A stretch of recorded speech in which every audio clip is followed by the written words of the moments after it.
अगर द्विजेश्वर महादेव का नाम लेकर एक लोटा जल जो देवाधिदेव महादेव को समर्पित करता है, जिंदगी में कितना भी भारी दुख चल रहा है, आप 5 या 7 दिन रेगुलर लगातार प्रैक्टिकल करना चालू करो। भले आज से चालू कर दो। अगर बहुत भारी तकलीफ है, बहुत भारी दुख है, सामने खड़ा है कि ये तकलीफ बहुत भारी है, मिटी नहीं रही, आज से प्रैक्टिकल करना चालू करो।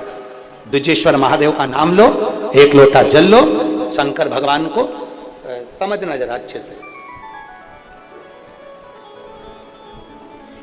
जैसे ये शिवलिंग, ये जलाधारी, ये जलाधारी का भाग, द्विजेश्वर महादेव का नाम लेकर जो जल चढ़ाया जाता है वो यहां से चालू होता है। जहां से पानी बहकर नीचे जाता है ना, जहां से पानी बहकर नीचे जाता है, तो यहां से जल चढ़ाना प्रारंभ होता है द्विजेश्वर महादेव का। द्विजेश्वर महादेव का जल यहां से चढ़ाते चढ़ाते चारों तरफ घुमाते हुए वापिस जलाधारी पर आता है, जहां से जल अपन बह रहा है उधर, फिर वापिस आता है और सामने जहां तुम खड़े हो, चाहे इधर खड़े हो, चाहे इधर खड़े हो, चाहे इधर खड़े हो, वो जल वापिस आकर फिर इसी तरह से धार पड़ती पड़ती शंकर के शिवलिंग पर जाती है और द्विजेश्वर महादेव से प्रार्थना करी जाती है। तो कैसी भी दुख की घड़ी हो, वो दुख की घड़ी टल ही जाती है। वो द्विजेश्वर महादेव। भाग्य कौन लिखता है? जम के बोलो, कौन लिखने वाला है? वो देवता। भाग्य कौन लिखते हैं? देवता। भाग्य कौन लिखता है? विधाता। भाग्य लिखने वाला देवता होता है, भाग्य बनाने वाला देवता होता है, भाग्य लिखने वाला विधाता होता है, भाग्य लिखने वाला देवता होता है। अब विधाता ने भाग्य लिखा, देवता ने भाग्य लिखा, देवता का भाग्य कौन लिखता है? कोई तुमसे पूछ सकता है कि देवता ने हमारा भाग्य लिखा, तो देवता का भाग्य किसने लिखा?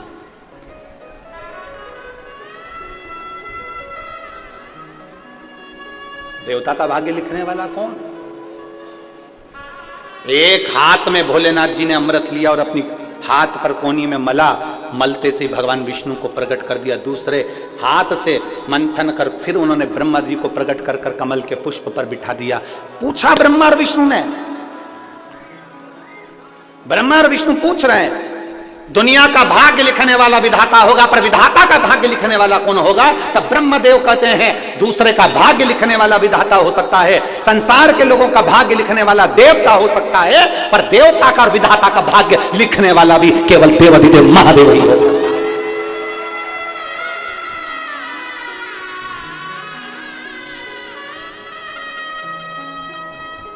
सारी दुनिया का भाग्य विधाता लिख सकते हैं, सारी दुनिया का भाग्य देवता लिख सकते हैं, पर देवता और विधाता का भाग्य भी महादेव लिखते हैं।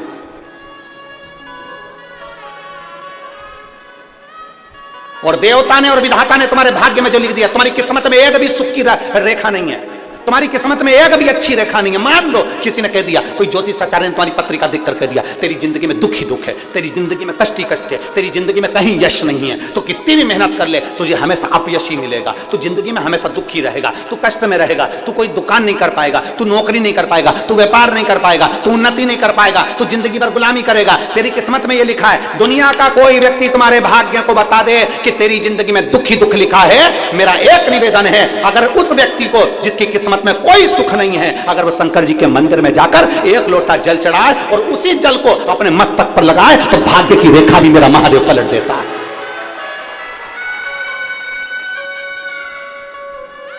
अकाल मृत्यु वो मरे जो काम करे चंडाल का, और काल उसका क्या बिगाड़े जो भक्त हो महाकाल का। जो शिव की आराधना करता है, जो शंकर की आराधना करता है, जो शिव की उपासना करता है, तुम्हारी किस्मत में, तुम्हारे भाग्य में विधाता ने, भगवान ने, देवता ने कोई सुख की रेखा नहीं लिखी। मान लो तुम हार रहे हो, बार बार हार रहे हो, तुम्हें लग रहा है कि तुम्हारी सुख की कोई रेखा नहीं, कोई सुख की रेखा नहीं,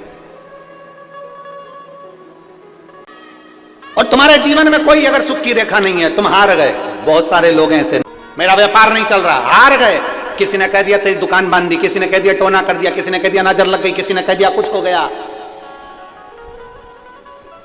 जब भूतों का नाथ, भूत अधिपति स्वयं मेरा महाकाल राजा तुम्हारे एक लोटा जल चढ़ाकर आते हो और पानी लाकर जब दुकान पर छींटते हो, तो किसी के बाप में दम नहीं है कि तुम्हारी दुकान पर नजर लगा दे, क्योंकि भूत अधिपति महाकाल राजा वहां है। कौन ना चल रहा है?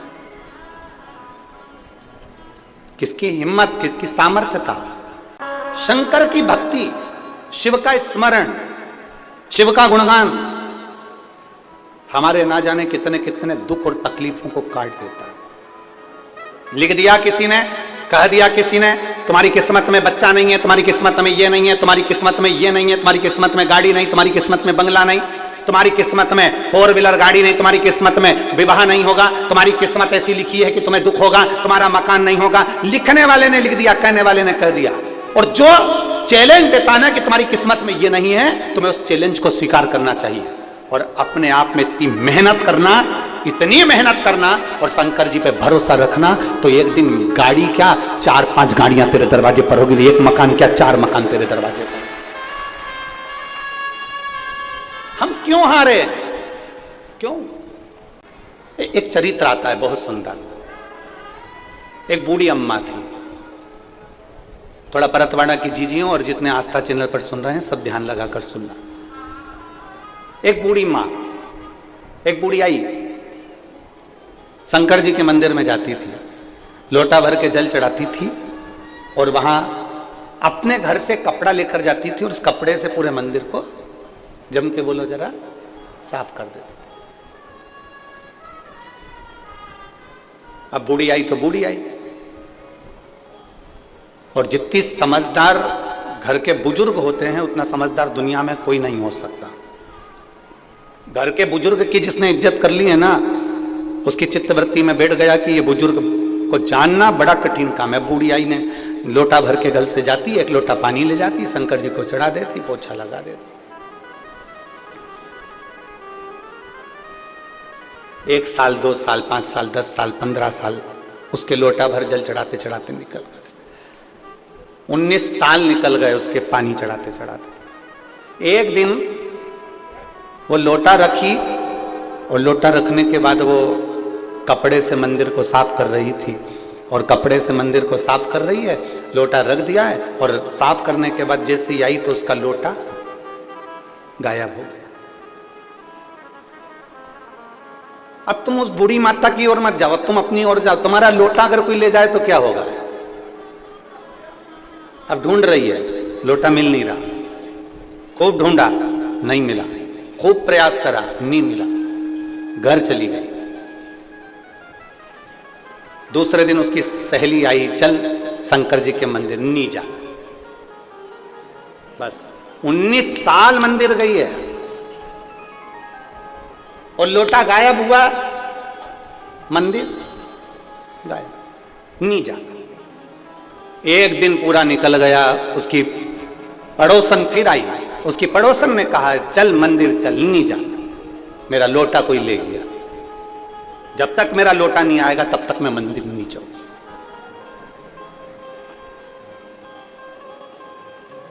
3 दिन निकल गए, मंदिर नहीं गई। अब शंकर जी को इसकी याद आ गई।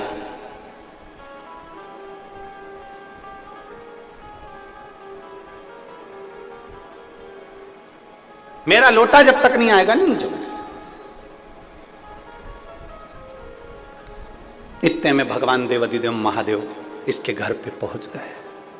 शंकर भगवान इसके घर पे लोटा लेकर, शिव लोटा लेकर दरवाजा बजाया, बुढ़िया बाहर आई, कौन?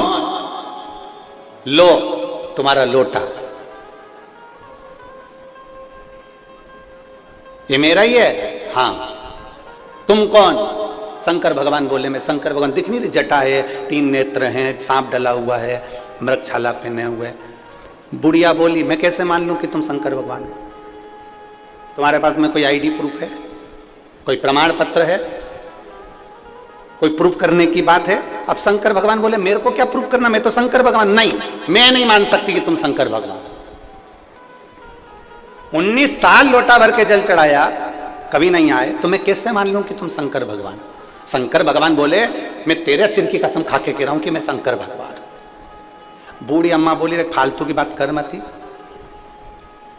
अभी 83 साल की हूं, इतनी जल्दी मरना चाहती नहीं, तू मेरी झूठी कसम खा मत। तेरे पास अगर कोई प्रूफ हो तो बता। तो इतने में शंकर जी ने पूछा तुझे किससे प्रूफ चाहिए? तो बूढ़ी अम्मा बोली अगर पार्वती जी मेरे सामने आकर बोलेगी कि ये शंकर भगवान है तो मानूंगी, नहीं तो नहीं मानूंगी। पार्वती जी बोले मेरे सामने आकर कि ये शंकर भगवान है, तो भोलेनाथ जी ने डमरू बजाया, डमरू बजाते से पार्वती जी आ गई। पार्वती जी जो सी आई, आते से पार्वती जी ने कहा ये मेरे स्वामी शंकर भगवान है। इतने में बुढ़िया बोली मैं तो पहले से ही जानती थी, बुढ़िया बोली मैं तो पहले से ही जानती थी। तो फिर मान क्यों नहीं रही थी? क्योंकि अकेले आए थे, तेरे को लेकर नहीं आए थे, दोनों का साथ दर्शन करना था, इसलिए मैंने बुलाया, मैं पहले जानती थी।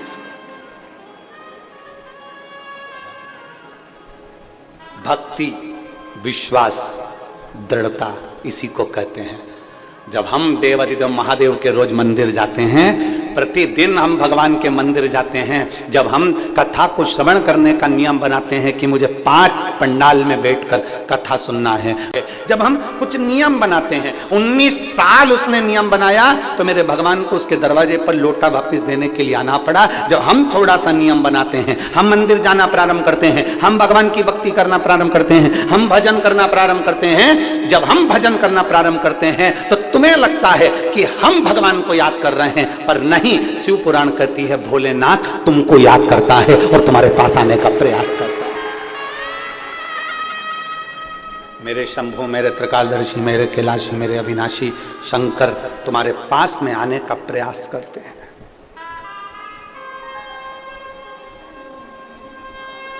बुखार आता है, अरे बोलो तो जम के,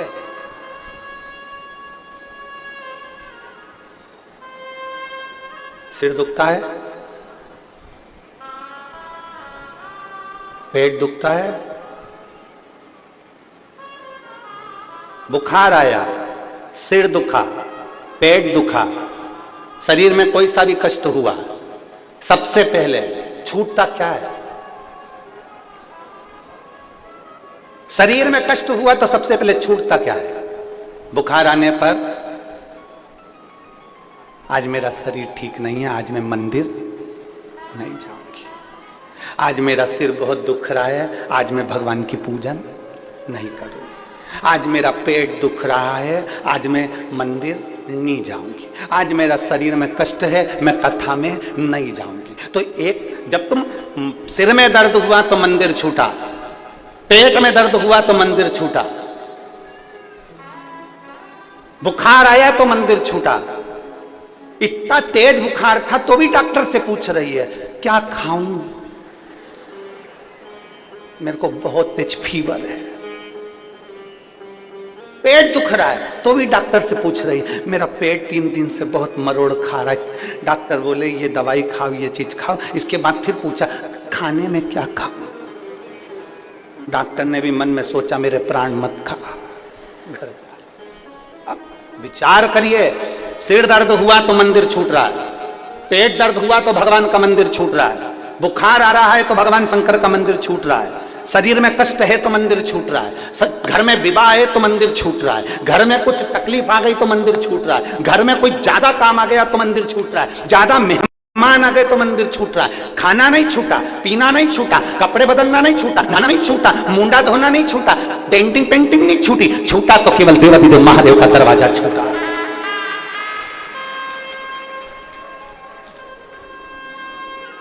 आज बहुत सारे मेहमान आए, आज मैं मंदिर नहीं जाऊंगी, तो इतने सारे मेहमान आए तो मुंडा भी मत हो। फिर सबसे पहले मेहमान आए तो ऊपर कमरे में गई और 4 बार दर्पण में देखी, आंख फाड़ फाड़ के, अच्छा बढ़िया दिख रही। और उसके बाद मुंडा धोने के बाद में ना जाने कौन कौन से 3-4 क्रीम थे वो सब लगा लू के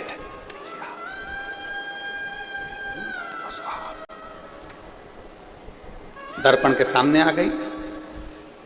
पति से कहती उठो, जल्दी आओ इधर, जल्दी आओ। पति ने बोला क्या हो गया? मेहमान आए। तो अच्छा है ना, इधर तो आओ, जरा मेरी साड़ी नीचे खींच देना पीछे से, जल्दी आओ। और पति बेचारा लेटा हुआ था, सोया हुआ था, बेचारा आया नीचे से और ये बढ़िया पटली वटली लेके कांच में देख रही, और थोड़ा सा नीचे, बढ़िया पल्लू लेके थोड़ा नीचे, थोड़ा और नीचे।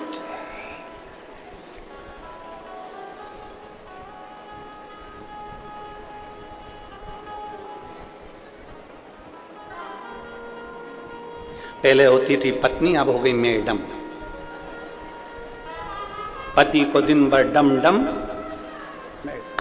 अब क्या करें, जरा खींचना। पति भी बेचारा क्या बोले, बोले क्या। एक रामायण में कथा आती है, आपने सुनी है? वो सुग्रीव का बड़ा भैया, क्या नाम था, बाली, उसके सामने जो जाता था उसका आधा बल सुग्रीव में आ जाता था। बोलो सही है कि गलत है? अरे बोलो तो जम के। वो बाली उसके सामने जो जाता था उसका आधा बल उसमें आ जाता था। बाली गया, बाली के बाद हो गई घरवाली। घरवाली के सामने जब भी कोई जाता है उसका आधा बल इसमें आ जाता है। बोल ही नहीं पाता वो, बिल्कुल भी एक शब्द नहीं बोला कि मैं साड़ी ठीक नहीं करूं, मैं सो रहा था, तूने जगाया कैसे, तूने ऐसा शब्द बोला कैसे, तूने ऐसा क्यों कह दिया, नहीं। पर वही शब्द अगर माँ कह दे, वही शब्द अगर पिता कह दे, बेटा ये काम है कर कर आना, तो नहीं करेगा महाराज, क्योंकि उस वो बोले तो बोले कैसे, वो कहे तो कहे कैसे। शिव महापुराण की कथा कर रही है। थोड़ी परीक्षा देवाधिदेव महादेव ले सकते और ली। एक ब्राह्मण और एक ब्राह्मणी का रूप रखकर शंकर भगवान माता पार्वती के साथ में, भद्रायु राजा अपनी धर्म पत्नी कीर्ति मालिनी के साथ जब वन में घूम रहा था, तो शंकर भगवान और पार्वती जी ब्राह्मण और ब्राह्मणी का रूप रखकर सामने एक माया के शेर को प्रकट करा, और माया का एक शेर प्रकट कर और दौड़ना प्रारंभ करा। शेर उनके पीछे दौड़ रहा है, शंकर और पार्वती ब्राह्मण और ब्राह्मणी बनकर आगे आगे भाग गए। पार्वती जी की परीक्षा देखिए, माता पार्वती की परीक्षा। जन्म के समय पर नारद जी आ गए और नारद जी ने आते से कह दिया, इसको जो पति मिलेगा वो भस्मी रामाने वाला मिलेगा, जटा जूड़ बांधने वाला मिलेगा, अड़भंगा मिलेगा, भस्म रमाने वाला, जटा बांधने वाला, और ऐसा ऐसा पति मिलेगा। पार्वती जी के भाग्य में पति लिखा अड़भंगा, भस्मी रमाने वाला, जटाजूड़ बांधने वाला, नग्न वेशधारी। पार्वती जी बड़ी हुई, वन में चली गई तपस्या करने के लिए, भगवान शिव का तप साधना करने। तप साधना में लीन समय आया, भोजन छोड़ दिया, केवल बेलपत्री के पत्ते का सेवन करती थीं, वो भी छोड़ दिया। केवल श्वास, नासिका के एक छिद्र से श्वास लेना और दूसरी श्वास छिद्र से छोड़ देना, वो भी छोड़ दिया। दोनों नासिका के छिद्र से श्वास को अंदर कर कर बैठ जाती और कई दिनों तक उस श्वास को बाहर ही नहीं छोड़ते। अब परीक्षा देखिएगा, शंकर भगवान ने जो पार्वती जी की परीक्षा ली है वो कितनी विचित्र ली। अजगर, मगर, अड़भंग शिव बार बार बनकर आते हैं और पार्वती जी की परीक्षा लेते हैं, पर पार्वती मैया उन परीक्षाओं से डरती नहीं। मेरा बेटा बेटियों से निवेदन है, मैं मेरी बेटा बेटियों से निवेदन करूंगा कि कभी जिंदगी में आपको परीक्षाओं से डरना नहीं। पार्वती जी भी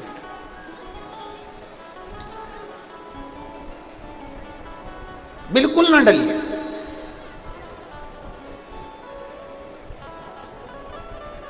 और पार्वती जी नहीं डरी, इतना परीक्षा लिया है पार्वती जी की, इतनी परीक्षा वही की वही भद्रायु और कीर्तिमती के साथ में हुआ, कीर्तिमालिनी के साथ हुआ। ब्राह्मण और ब्राह्मणी का रूप रखकर भगवान शंकर पार्वती दौड़ते दौड़ते दौड़ते दौड़ते, भगवान शिव और पार्वती दौड़ते दौड़ते आए, और पीछे शेर भद्रायु और कीर्तिमालिनी के पास पहुंचे।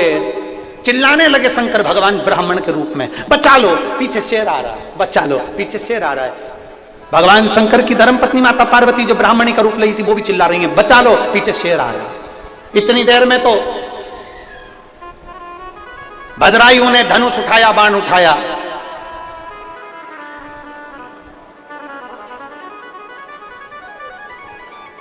और शेर लपक कर आया। ब्राह्मण की पत्नी ब्राह्मणी को शेर ने पंजे में भर लिया, और जो पंजे में भरा और मुख में भरकर खींचते खींचते वो ले जाने लगा। भगवान शंकर जो ब्राह्मण के रूप में थे वो हाथ जोड़कर कहते हैं, भद्रायु मेरी पत्नी को बचा ले, मेरी पत्नी को बचा ले। भद्रायु ने जो बाण छोड़ा शेर को लगा, पर वो छेदित होकर चले गया, पर शेर उस ब्राह्मणी को खींचता खींचता ले गया। आखिरी में ब्राह्मणी के टुकड़े टुकड़े सामने शेर ने कर दिए और खाना प्रारंभ कर दिया। ब्राह्मण रोता बिलखता हुआ भद्रायु के आगे, उसकी धर्मपत्नी के आगे हाथ जोड़कर कहता रहा, मेरी पत्नी को बचा लो, मेरी पत्नी को बचा लो। पर भद्रायु से वो पत्नी बच नहीं पाई, बची नहीं। शिव महापुराण की कथा कहती है, भगवान शंकर का संवाद कहता है, शिव तत्व कहता है। भगवान शंकर ब्राह्मण के रूप में कहते हैं, भद्रायु राजा, मैंने तो सुना था तेरा धनुष और बाण दोनों तीव्र है, मैंने सुना था तू दुनिया की रक्षा करता है, मैंने सुना था तू प्रजा की रक्षा करता है, तूने मेरी पत्नी की रक्षा नहीं करी, मैंने मेरी पत्नी की रक्षा नहीं करी, मैं तुझे श्राप देता हूं। भद्रायु चरणों में पड़ गया, कीर्तिमालिनी चरणों में पड़ गई, आप क्षमा करिए, आपको क्या चाहिए वो ले लो, जो चाहिए आपको दे दिया जाएगा, मेरा पूरा भंडार आपके लिए, मेरा पूरा राजघराना आपके लिए, मेरी पूरी राज सत्ता आपके लिए, आपको जो चाहिए लीजिए। ब्राह्मण कहता है, नहीं, धन लेकर करूंगा क्या, मेरी तो अर्धांगिनी चली गई। राजन, अगर इतने बड़े धर्मात्मा हो तो आप क्या अपनी अर्धांगिनी को मुझे दे सकते हो? आपकी पत्नी कीर्तिमालिनी को क्या मुझे दे सकते हो? राजा ने हाथ जोड़कर कहा, महाराज कैसी बात करते हो, आप ब्राह्मण हो, आप ब्राह्मण हो, एक संत, एक साधु, सन्यासी, तपस्वी, ब्राह्मण, साधक, उपासक की वाणी क्या होना चाहिए, शब्द क्या होना चाहिए, उसकी लैंग्वेज क्या होना चाहिए, उसके मांगने का तरीका क्या होना चाहिए, उसको क्या बोलना चाहिए, मैं क्या बताऊं महाराज। भद्रायु कहते हैं, मैं क्षत्रिय हूं, आप ब्राह्मण हैं, ब्राह्मण को हमेशा सोच समझ कर विचार कर कर बोलना चाहिए। कहीं आपकी वाणी में कोई ऐसा शब्द तो नहीं आ गया, कोई संत, कोई साधु, कोई सन्यासी, कोई तपस्वी, कोई साधक, कोई उपासक जो भगवान को मानने वाला है, परमात्मा को रिझाने वाला है, वो अपनी वाणी को इतना विचित्र कैसे कर सकता है, अपनी वाणी को इतना ऐसा कैसे कर सकता है कि आप अपनी पत्नी दे दीजिए?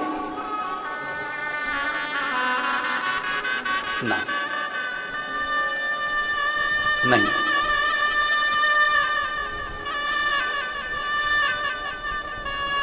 महाराज, ब्राह्मण देवता मैं अपनी पत्नी को नहीं दे सकता। आप कैसे कह सकते हो, आप कैसे बोल सकते हो कि मेरी पत्नी, आप मेरी पत्नी को मांग रहे हो? जरा विचार करिए, मैं नहीं दे सकता। बस तो राजन, श्राप झेलने के लिए तैयार हो जाओ। तब आखिरी में मालिनी, कीर्तिमालिनी ने अपने पति को देखा और पति ने कीर्तिमालिनी को देखा। ब्राह्मण है, दरवाजे से खाली जाए, ठीक नहीं। राजा ने हाथ में संकल्प लिया, ठीक है, मैं अपनी पत्नी को तुम्हें दे देता हूं, मैं अपनी पत्नी को तुम्हें दे देता हूं, पर अभी शरीर को नहीं रखूंगा, क्योंकि मेरी पत्नी को मैं बहुत चाहता हूं, मेरी पत्नी को मैं बहुत स्नेह करता हूं। सामने चिता लगाई और सामने चिता लगाकर अग्नि को प्रकट करा, और भद्रायु राजा उस अग्नि में कूदने वाला था। इतनी देर में उस ब्राह्मण के स्वरूप में से शंकर भगवान निकलकर बाहर आ गए। शिव बाहर, बोल दीजेश्वर महादेव की जय। मेरे शिव निकलकर बाहर आ गए, प्रकट हो गए। शेर था वो गायब हो गया, जो ब्राह्मणी को खाया था, जो ब्राह्मण की पत्नी को खाया था, ब्राह्मणी को, उसमें से पार्वती जी प्रकट होकर बाहर आ गई। शंकर पार्वती ने दर्शन दिया, भद्रायु तुम मेरी आराधना करते हो ना, इसलिए मैंने परीक्षा ली थी। भद्रायु, मैं परीक्षा लेने के लिए तुम्हारे पास आया। राजन, आज मांग ले, तुझे क्या चाहिए। आज मैं प्रसन्न हूं, क्योंकि शंकर को लोग धन से प्रसन्न करना चाहते हैं। शंकर को लोग बहुत सारे इत्र सुगंध से प्रसन्न करना चाहते हैं। शंकर भगवान को लोग अपने वैभव और सत्ता से प्रसन्न करना चाहते हैं। शंकर भगवान खुद भद्रायु के सामने कहते हैं, सुनो भद्रायु, मैं तुमसे इसलिए प्रसन्न हूं क्योंकि तुम मुझे प्रसन्न करने के लिए कभी धन और दौलत नहीं, मुझे प्रसन्न करने के लिए केवल एक बूंद जल समर्पित कर देते थे, इसलिए आज मैं प्रसन्न होकर तुम्हें वर प्रदान करने लगा। मेरी जीजियों, मेरे जीजाओं, मेरी माताओं, मेरे भाई, मेरी बहन, और जितने आस्था चैनल पर कथा सुन रहे हैं, जितने फेसबुक यूट्यूब पर कथा सुन रहे हैं, जितने परतवाड़ा की इस पवित्र भूमि पर कथा को श्रवण कर रहे हैं, उनसे निवेदन करूंगा, एक बूंद जल अगर महादेव को चढ़ाया जाता है तो महादेव तुम्हारे अपने हो जाते हैं। जो तुम मांगते हो वो महादेव को तुम्हें देना ही पड़ता है। जब एक बूंद जल से महादेव हमारे हो जाते हैं तो एक लोटा जल तुम रोज चढ़ाते हो तो क्या महादेव तुम्हारी नहीं सुनेंगे?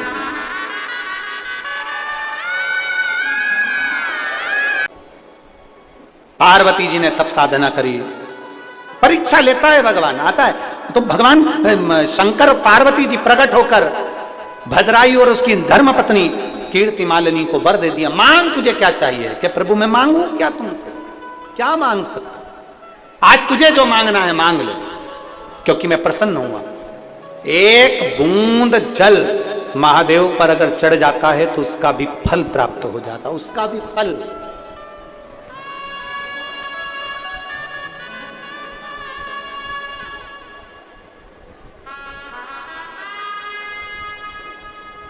और आप लोग तो एक लोटा जल चढ़ाते हो, सारी समस्या का हल। जरा जम के बोलो, सारी समस्या का हल। आप लोग तो एक लोटा जल चढ़ाते हो तो उसका फल तो मिलेगा। भद्रायु और उसकी धर्म पत्नी से कह दिया, भद्रायु और उसकी धर्म पत्नी कीर्ति मालिनी से भगवान शंकर ने कहा मांग लो तुम्हें जो चाहिए। भद्रायु और कीर्ति मालिनी ने हाथ जोड़कर वर मांगा, प्रभु आप ब्राह्मण का रूप रख कर आए थे, आज से आपका नाम द्विजेश्वर महादेव हो। प्रभु एक विनती और है, एक विनती और, आप हमारी परीक्षा लिए और उस परीक्षा में हमको पास कर दिया। मान लो अगर कोई भूलवश भी एक लोटा जल लेकर शिवालय में आ जाए और द्विजेश्वर महादेव का नाम लेकर अगर जल चढ़ाए तो उसको जिंदगी में कहीं अटकाना नहीं, उसको भी पास कर ही दे। परीक्षा परिवार की हो, परीक्षा घर की हो, परीक्षा समस्या की हो, परीक्षा कोई भी हो। श्री शिवाय नमस्तुभ्यं, श्री शिवाय नमस्तुभ्यं, श्री शिवाय नमस्तुभ्यं, श्री शिवाय नमस्तुभ्यं, श्री शिवाय नमस्तुभ्यं। भोला सब दुख काटो हमारा, हो भोला सब दुख काटो हमारा। शिव शंकर जपूं तेरी माला, भोले बाबा जपूं तेरी माला। भोला सब दुख काटो हमारा, हो भोला सब दुख काटो हमारा। वेश मंगल मंगलकारी, वेश है मंगल मंगलकारी। शमशान वासी हमारा, शमशान वासी हमारा। हो भोला सब दुख काटो हमारा, हो भोला सब दुख काटो। भगवान शिव की कथा कर रहे। द्विजेश्वर महादेव का अवतार जीव के कल्याण के लिए। पार्वती जी ने जो तप साधना करी थी उसका फल शिव के रूप में मिला। भगवान शंकर माता पार्वती के साथ में कैलाश धाम जाते हैं।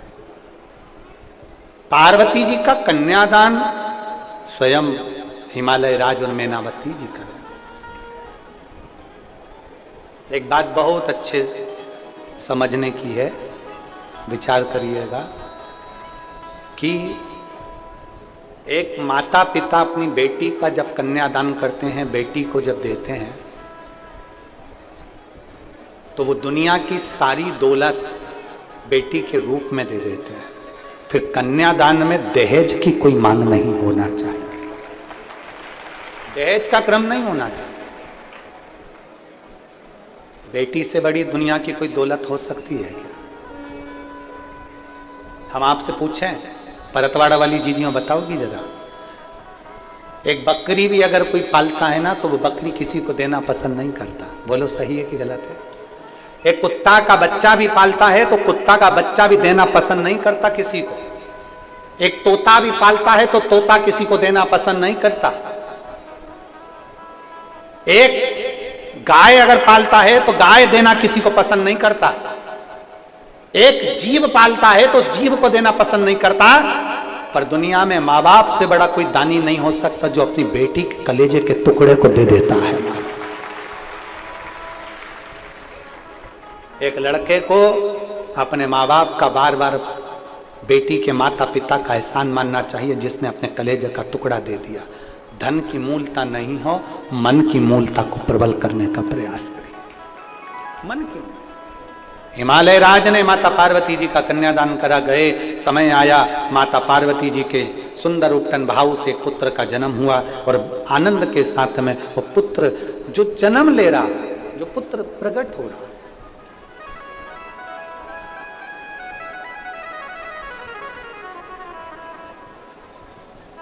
वो कोई साधारण नहीं है।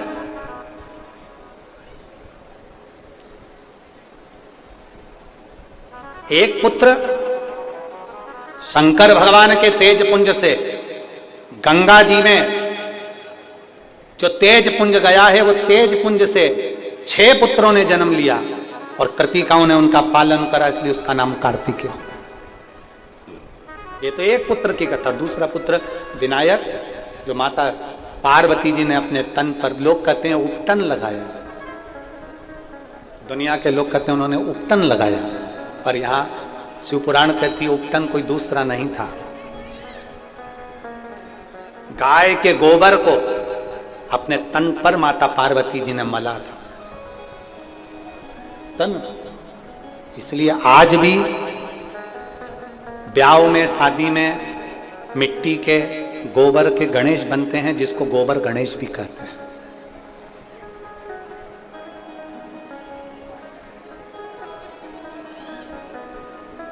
आपको कोई पत्रिका देखकर बता दे कि आपके साथ में ऐसा ऐसा होने वाला है, तो कई लोग तो ऐसे हैं कि जिंदगी जीना ही छोड़ देते।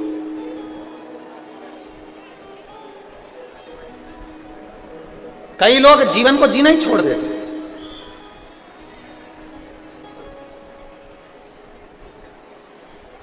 कई घरों में तो हमने देखा है, माताएं कहती हैं मेरी मर्जी से चलना पड़ेगा मेरे घर में। अरे बोलो तो जम के।